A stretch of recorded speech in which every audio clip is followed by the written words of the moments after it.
And welcome to Weather and Ag in Focus on this Monday, November 17th. A lot of clouds around the area, temperatures in the low 40s. A little more sunshine, though, in the northern valley.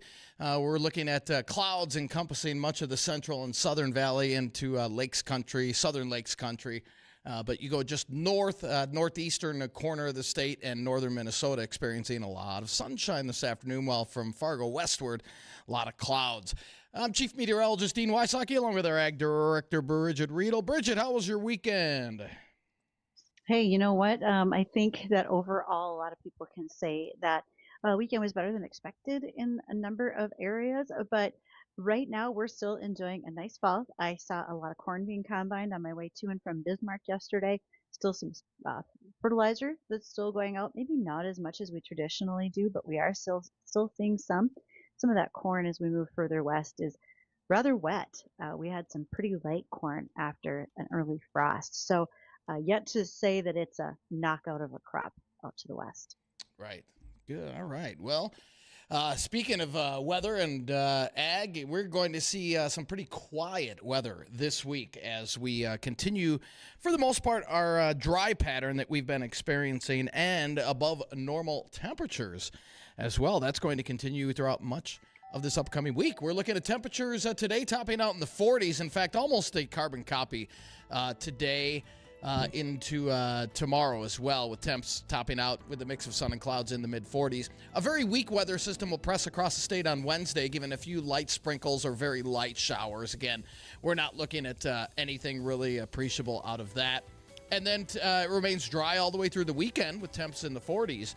Now, we do have a big pattern change that is just around the corner. We've been advertising this for a couple of weeks, saying after mid-month, and now we've got a few more details on that as we head after Thanksgiving, right around the Thanksgiving time, into about the first 7-8 days of December.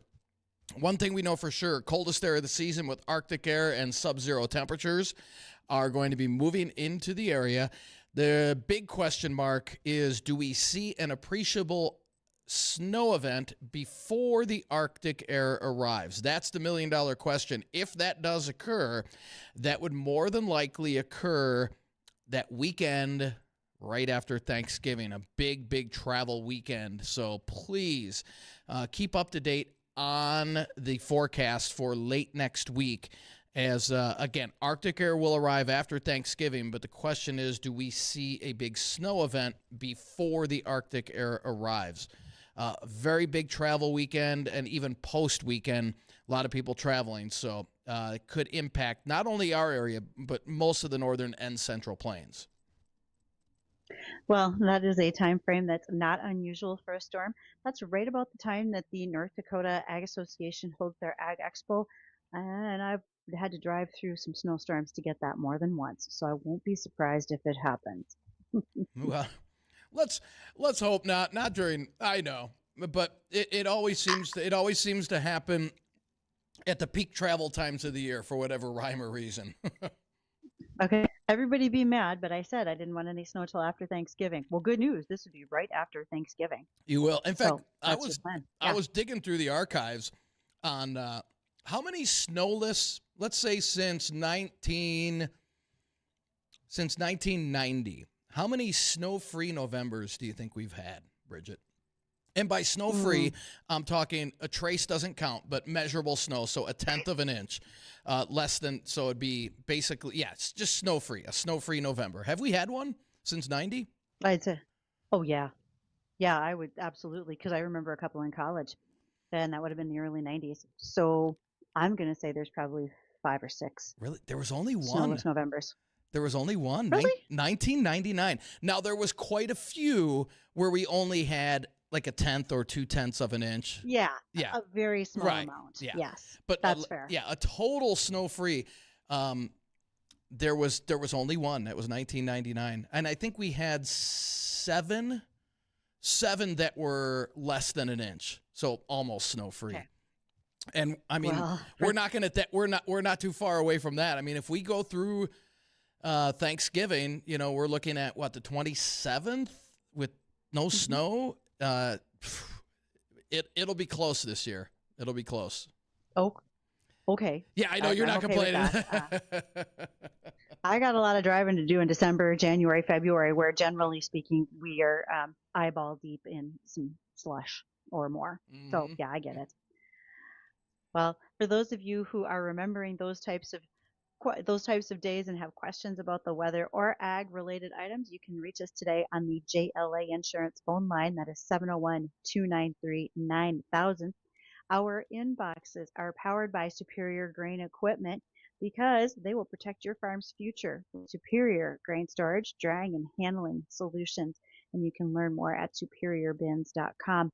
Our email addresses: Dean is weather@flagfamily.com. I am ag@flagfamily.com. And no one wants to forget that you can watch us on our live stream, which is on Facebook, YouTube, and Acres TV. And you can find us under WDAY, Weather and Ag in Focus, in each of those places. Spent my morning getting ready for the rest of the calendar year, basically, planning calendar schedules, guests, and so forth. And one of the things I've been working on is our intern for November and December, and we will have them sponsored by Cass County Farm Bureau. We have a weather and ag assistant ag director who joins us.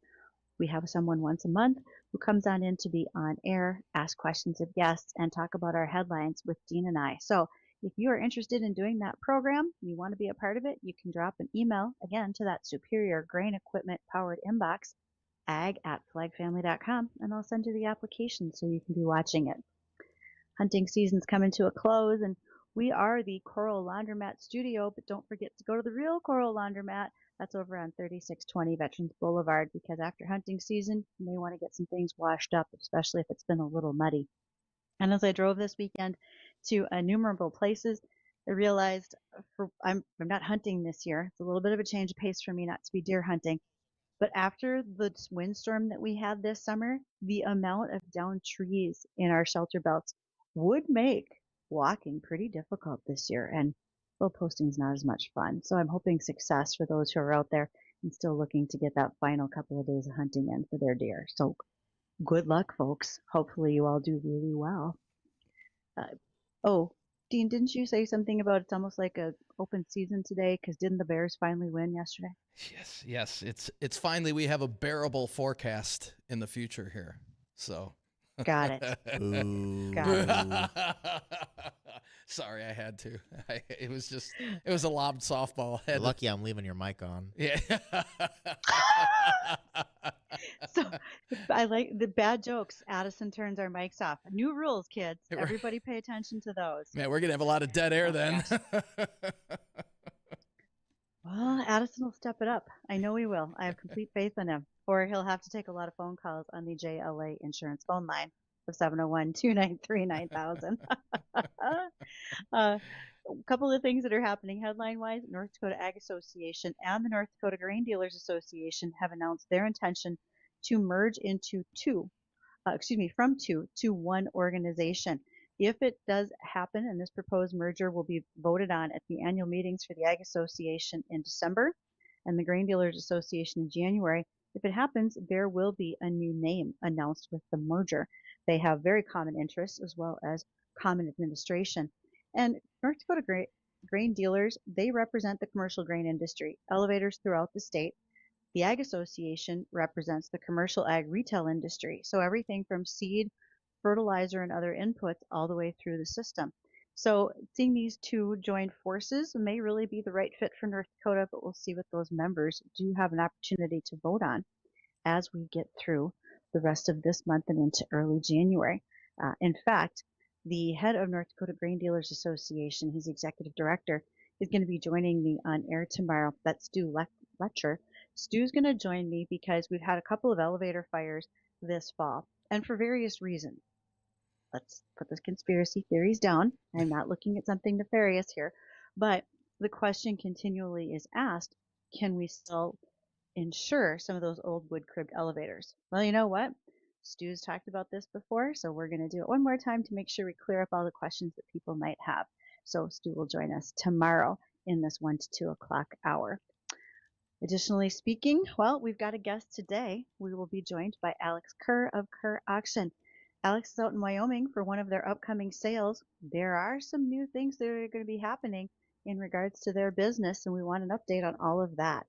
So after we get a chance to pick up the livestock market from the American Ag Network, we will know more from Kerr Auction. We'll be back.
Are you making sure that things are working so smoothly on your farm you don't have to worry about hackers, internet hiccups, anybody trying to spoof or spam you?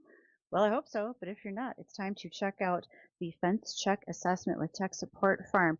Chris Sherman over at TechSupportFarm.com will make sure that everything is running well for you, and he will also be sure to lessen the potential of you being hacked or your information stolen. You can do a fence check assessment. Again, that's techsupportfarm.com. We are joined by our guest today, who is Alex Kerr. He is with Kerr Auction out of Mount Sterling, Illinois. But Alex, that's not where we find you today. Tell us a little bit about what's going on in the auction world. No, I am in the 307 area code, Torrington, Wyoming. Wide open spaces, beautiful countryside, almost no rain ever out here. I think they get 7 inches a year, they said. And this is like on the break. If you go west, it's just mainly cattle country. You go east, you're a lot of Nebraska farmland, and there's a lot of feedlots out here. So when you do an auction out there, what types of items does an auction like that bring to the market if you're in such heavy cattle country, et cetera? There's some things out here that I have never seen until we started coming out here. Like we sold a humidifier where they actually have to make hay wetter, which is unheard of in Illinois, where I'm from. Hold on. I don't know that I've ever seen one of those, and I grew up with cattle. How does it work? Is there something we can be Googling to show on our live stream for people to see this type of a humidifier? Tell us more.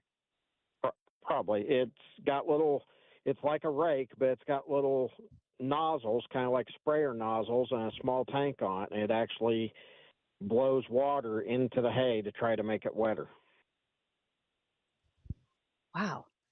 Well, I'm going to be looking for a picture of that because I don't actually see something like that in a whole very big scheme of things. I would imagine you're seeing a lot of hay conditioners, mowers, loader tractors. What other types of things are coming up on your sale in Torrington?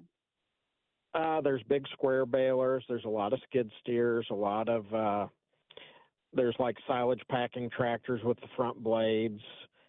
There's one tractor it's a Case IH 300 horse with the front 3-point and PTO for the triple mowers, self-propelled hay mowers. And then there's just the same stuff that's across farm country that we sell in Pennsylvania, Wisconsin, Minnesota, and here. Disc, plows.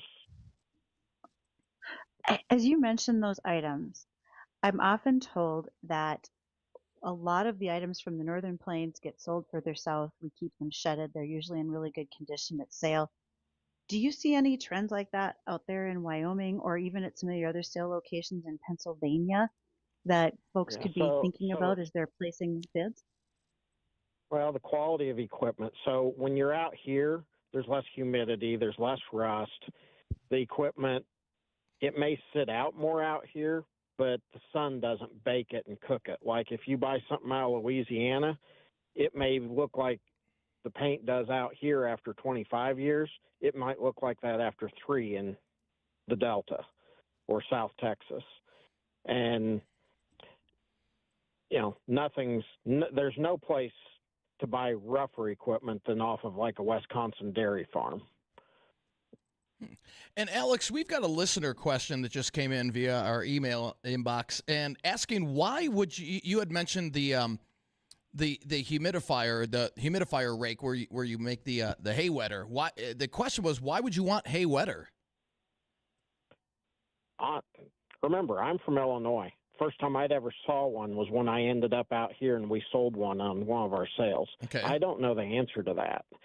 I'm guessing it is so, like I'm looking at tumbleweed right now. I think it is so dry that I don't know if the stems break. I can't answer that. I don't know, but Okay. I know there must be a need because it was a mass-produced company-looking thing. And I'm sure you guys can Google it and figure it out. I didn't know that's where this conversation was going, or I would have researched it. Oh, no. It was a listener question that just came up. That's why. It's one of those unique things that pops up. And honestly, my guess is a couple of things. That because, like you said, it's so dry that things may not bale up well. And you may put a little bit more humidity in them for better storage. I know you don't want them too wet or we can have spontaneous combustion and fires, but there's a fine point in there as to the why you'd want a little bit of more moisture. And I'm going to guess those are some pretty dry grasslands that you're baling up over there, not like potentially wet ditch hay that we would have in Illinois or North Dakota. Well, if you look at Google Earth or Apple Map, and when you're driving across here, there's a transition where you move from everything's green to everything's brown. Mm-hmm.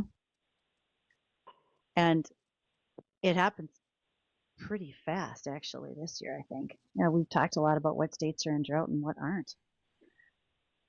And Alex, with the auction industry right now, is the economy having any effect on that whatsoever? And strangely enough, it's getting stronger. Wow. Like all markets, everything overreacts. March of 2024 was like Black Friday for Mr. not Black Friday. Is it Monday when the stock market crashed? That's Black what Monday. March of 2024, midway through, there was all these dealers putting equipment on, trying to stop paying interest because they weren't getting phone calls. And so much of it hit the market so fast, we lost probably 30 to 40% of the value of high dollar row crop equipment in that month. And then it was just a race to the bottom. How fast could you get inventory off your lot and out before it all tanked? And it looks like we bottomed mid-August of this year. Mm-hmm. And our last two sales, stuff started climbing before harvest. This is our first one since harvest that has big ag on it. But I've watched other people's, and everything just keeps getting stronger. Not a lot, but, the cure for low price is low price. And if everybody stays out of it, it takes care of itself. We drove the market too far down, and it's working its way back up. So if you're in the market to buy something, I would get it bought in the next 6 months. Okay. How big is the sale that you have in Torrington tomorrow? And how can people start looking ahead to be buying on that sale? So go to kerrauction.com. It'll be on it. It'll also be on Equipment Facts. If you do it on Kerr Auction, there's no buyer penalty. Or you can drive out here and check into the Holiday Inn Express. If you're coming to the auction, I'll pay for your room. And it is a 2-ring sale. It starts at 9 a.m., and I'm guessing it'll be after dark before they're done here. Well, I'm not sure I can quite get to Torrington, Wyoming that fast, but I'm willing to think about it if there's a free room. But that's not the only thing we want to talk about with Alex today. He has got some new additions to the lineup, you might say, as far as things that are happening with their auction business. He and I have started a new endeavor on Monday nights that we want to visit about. And really, there's always a chance for more unique items to be talked about. So after our bottom of the hour news, we're going to continue our conversation with Alex Kerr of Kerr Auction in Illinois. Well, today he's in Wyoming getting ready for a sale, and there are more sales upcoming. We'll be right back.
We had an opportunity to custom farm 20 acres of wheat this year as our Here We Grow project.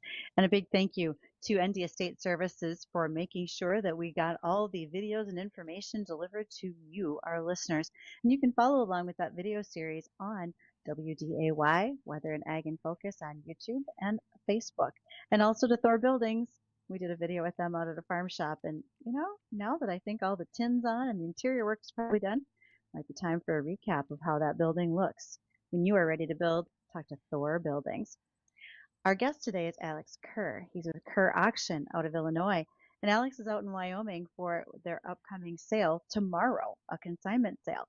And one of the things Alex mentioned was just by chance, they actually have a hay humidifier, if you will, to wet the hay a little bit more because this is an area that's pretty dry. And I had a listener respond and say, now don't quote me. But he said, my understanding is dry hay shatters. It bales up poorly, and especially large round bales. Alfalfa too dry can lose all its leaves. So farmers may wait for a dew on the hay before baling it. But sounds like this is an area that doesn't really get a dew. And therefore, that's why you might be adding a little moisture to that hay. So appreciate our listeners jumping in to answer questions. We also had a listener who said, hey, if there's hotel rooms involved, I'm going to check my calendar. You never know, Alex. You might be paying for one before you know it.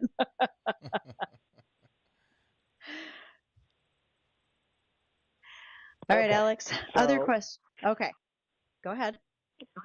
So as you mentioned, we have things added. So we now are licensed to sell land in Illinois and Wisconsin. And basically, if you've got 20 acres or a house or 20,000 acres or something that needs sold by the square foot, contact us. If you're pretty much from Wyoming to Pennsylvania, we will go to work on making sure we have the right people in place to try to help you with that. And you have someone with quite a few years of land sales who's joined your team to be a part of doing this process, correct? Yeah, he's been in the auction business for as long as I can remember, and we bring the internet to his business, and he brings years of experience and expertise to ours. Sounds like a pretty good combination. Now, other things that you've added? Well, Monday nights at 6:30, Alex and I now join each other on X, or Twitter as it was once known, and we've just started a machinery chat. Well, a little bit of ag, but a lot of machinery knowledge from Alex. So, well, Alex, you gave me a list of things for us to talk about today. Do you want to highlight that, what we're going to be doing tonight on our live chat? Yeah, I think we're going to talk about ag labor for a farm. I don't know that I needed something else to do, but I enjoy the agronomy and iron conversation with you. And, Gina likes to say that she's burdened by my ambition, that it burdens her. I'm not sure you're not as bad for me, Bridgette. You've booked me now to have to go to Nebraska and speak. You've ended up making me where I end up on 60 Minutes, and I have to field phone calls and text about this. And now every Monday night, I have to make sure that I'm available to do something. So I'm not sure you're not first of all, starting to burden. Well, first of all, you're welcome. Second of all, I could just call it being your talent agent. I'm just working the system for you, Alex. It's turning out great. Uh-huh. So, yeah, we're going to talk about ag labor tonight and kind of that spot that people are in and how to make some choices about it. As you were talking earlier about, what's going on your farm and what changes have to be made in your labor pool or it may be upcoming, it reminded me of a tweet I saw last week where a gentleman said, my combine driver's 14, my grain cart driver is 12, and my truck driver who's unloading trucks is 16. If I add all those years up, they're still all younger than me cumulatively. And that's not far-fetched on a lot of farms. Yeah, well, we go from 13 to 74. It's a pretty big spread. So actually, no, I just want to Randy's reiterate. 76, isn't he? Oh, well, he's a little older. Yeah. Now, I want to reiterate though, you farm, you have an Yep. equipment auction service, and you have just a regular equipment service, correct? Can you give everybody a little definition of all those enterprises? Yeah, so Kerr Farms is my family. My wife and I farm, and then my parents farm. And the two of them, it's hard to tell which is which, but they're still ran separate at this time. And then Kerr Equipment buys and sells. We used to be a short line dealer, and I moved to the point that I'd just soon buy and sell used tractors and combines. And then Kerr Auction is owned by my wife and has spread across the United States in a very fast pace. Well, that's because your wife is an excellent business person and she's doing an outstanding job. So I may book your talents to get you doing things on Twitter and 60 Minutes, but I can tell you that Gina's the one who's making sure the business moves smoothly, and she does. So, speaking of that business, you've got some upcoming sales. Have you started to look at what's on the lineup for your December 9th sale in Timewell, Illinois, or December 11th in McLeansboro? So Timewell is a livestock equipment and hay sale. So everything there, it's a small sale that is very focused. What's interesting is we did it a year ago, and things brought more there than anywhere else we went. We had the stereotypical guys in overalls. You had the small crowd, but they were all buyers for that specific stuff. They showed up, they bought, they left. So it's going to just basically have livestock equipment. There won't be tractors, and there's a lot of hay. McLeansboro, Illinois is Okay. southern Illinois, almost to Kentucky. It's going to have some 8240 Case IH combines, 50-foot Case IH field cultivators. I'm not sure how many John Deere tractors, but it's still gaining a lot of stuff right now. Mount Sterling, that's our home sale. I usually am in panic that it's not going to have anything on it, and then at the last minute, it's the biggest of all of them we do. Alma Center, Wisconsin, we finish out the year for the year-end tax buyer if they made any money. And it's already got a pretty good line of equipment on the website. I think they've got 30 or 40 pieces already posted. Oh, Gina says 36. So for that sale, that's not just all haying and livestock equipment though in Wisconsin, correct? No, they've got 2690 combines, I know, a couple thousand plus bushel grain carts. Wisconsin's a very diverse area. Mm-hmm. Have Part you of it seen you'll an think uptick? you're in. No, go ahead. Part of it you'll think you're in what? Part of it you'll think you're in Illinois, and then part of it you realize that you are in Wisconsin. That every 160 acres still has a 50-head dairy cow farm on it with a family actually living on it, almost like a postcard. Red barn and silo and 20-acre plots of fields scattered behind it. I'm already looking at the website, and for that Wisconsin sale, I'm seeing a lot of things: tires, equipment, combine hopper extensions. Do you think that once we finish harvest in some of these northern places, like we're still combining corn in North Dakota, do you think, and even parts of Minnesota, will you see an uptick in people wanting to upgrade combines, and you'll see more that want to hit the secondary auctions like yourself? We saw that in Illinois just almost the second that we got done. There was people shopping. Part of when you go through a major downturn like what we have, everybody pumps the brakes, and the 80s come back in their mind, and the generation before is like, spend no money. So they just do nothing, and they wait. Well, after a couple years of doing nothing, then it's like, well, hey, we're sitting on some cash. What is the first thing we need to update? And if you look at it, it's almost always the combine. A combine is on a staircase headed from new to a salvage yard. And there's a few big steps in between. So I don't care if it was a $90,000 8820 in 1987 or a $1 million X9 today. They take a big drop after year one, after year two. Eventually they end up in a combine derby or they get exported to another country, but eventually they all end up in a salvage yard or a very small farm, hobby farming with it. Tractors are more like an upside down bell curve to where they drop and then after about 15 years they start climbing back up and eventually they sell for about what they sold for new if they're in average condition, average hours. I would say I've seen that with combines just as of late. In some ways, it's buying back your childhood, but people are enjoying those machines, not just for the nostalgia, but because they're still pretty quality and operate very well. So, Alex Kerr, we've covered a lot. You added land to your auction business. So, Kerr Auction, we can go to your website, kerrauction.com, and we can be checking out what's coming up for your consignment sale in Torrington, Wyoming tomorrow and on down the line through the end of the calendar year.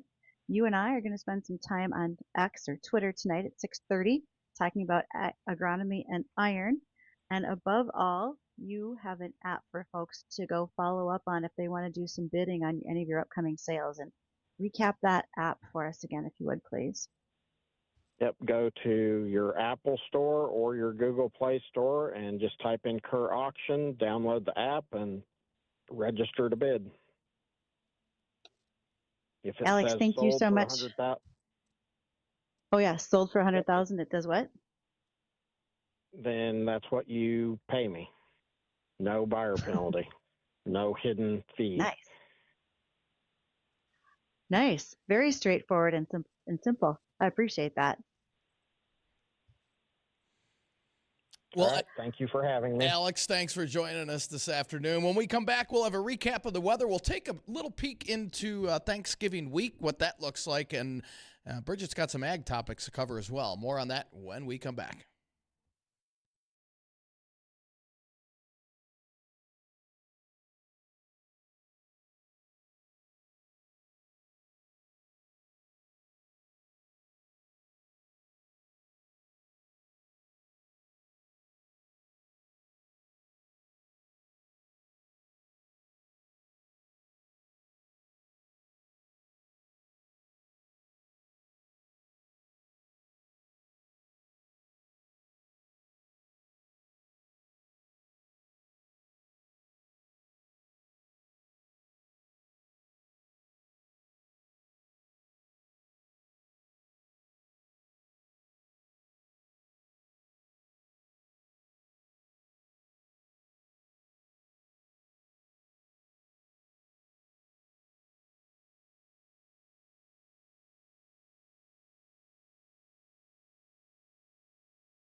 Yeah, and welcome back to Weather and Ag in Focus. 1:50 in the afternoon. Temperatures out there in the low 40s, and we'll pretty much rise only about a degree or two more with a lot of cloud cover from Fargo southward. But you go just north of the FM area, and you're getting into more sunshine in the Northern Valley into northwest Minnesota. And the rest of the week looks quiet. A slight chance for a few showers or sprinkles on Wednesday. But temperatures all week long in the 40s, and if you didn't get a chance to kind of do those last-minute chores, before winter hits, this upcoming weekend looks to be okay before the following weekend. So Thanksgiving weekend looks much, much different. So maybe hang up those Christmas lights this weekend, or just tidy everything up if you didn't get everything done for winter prep. This upcoming weekend would be the weekend to do it. Looks pretty nice out. Not as warm as last weekend, but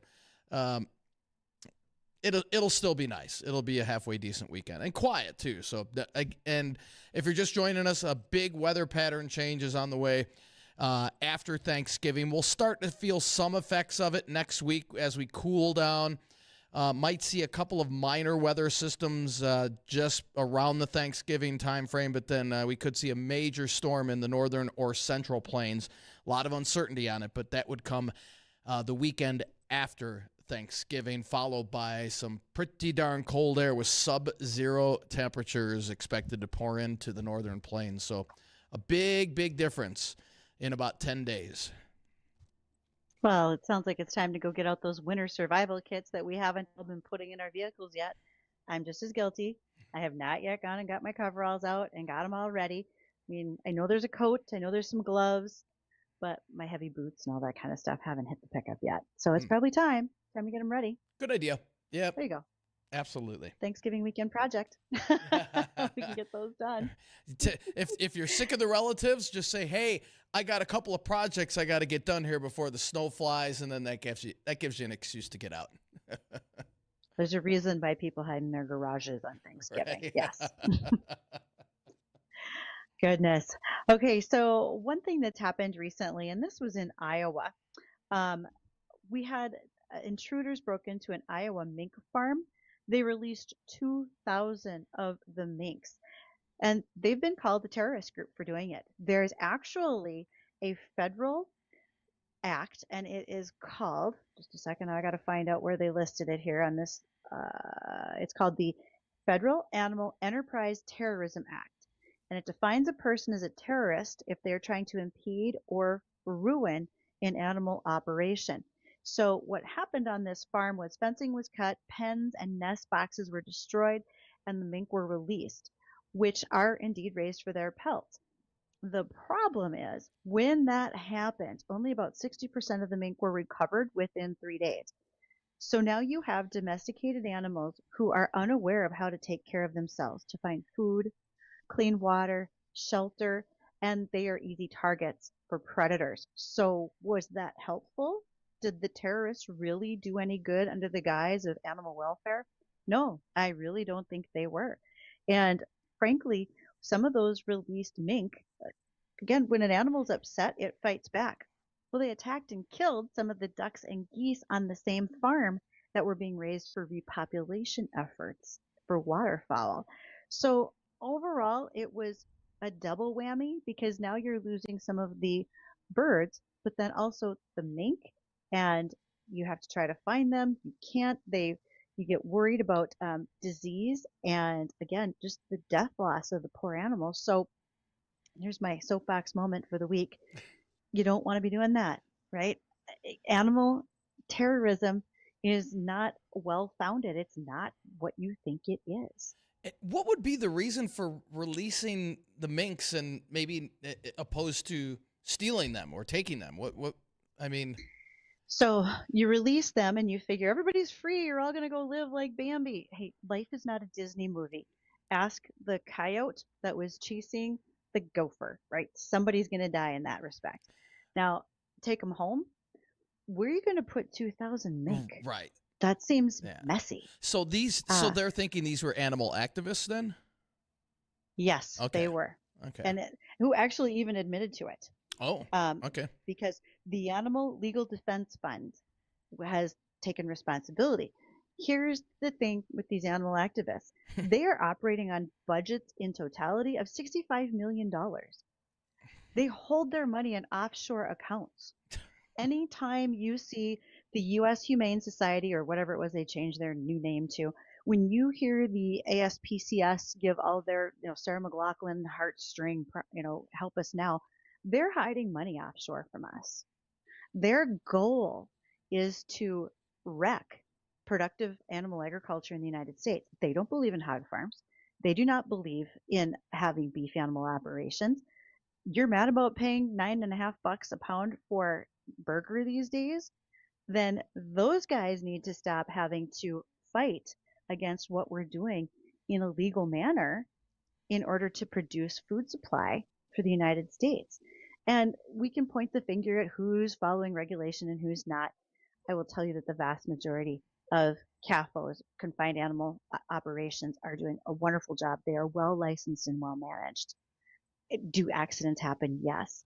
But to try to shut down an entire industry that is a major part of our food supply, in my world, is horrific. I didn't spend all this time helping to raise beef animals so I could eat plants and crickets. I'm not a rabbit. So there you go. That's my moment of thought. Maybe these people, maybe some of these activists need to go out and get an actual job. Just saying. Well, just wouldn't that be interesting? Throwing it out there. Yes. I mean, I'm all for peaceful protests, but if you're going to release animals into the wild that are unprepared for that, they're not going to survive. So there was really no point in doing it. Mm. And as far as economics are concerned, we raise a lot of corn here in the United States. It's about a $57 billion industry. Beef is a $113 million industry in this country. So think about the hits economically that will take place as well when those things happen, right? When we have the loss of that industry. And there's a lot of dynamics changing with beef, chicken, pork, etc. All of that, our global demand for food is really changing. Our consumer trends are changing. But we also, one of those consumer trends that's really flipping is the snack food industry is actually in the hurt bag right now. More people want to see fresh quality proteins. They're going after the steaks and the chicken and the good burger and buying fresh meat to make their own sausage, etc.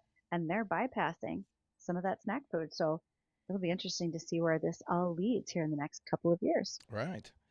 Well, we want to thank everybody for joining us this afternoon on Weather and Ag in Focus. For Bridgette and myself, go out and have a great afternoon. Don't go anywhere, though. The Jay Thomas Show is coming up next.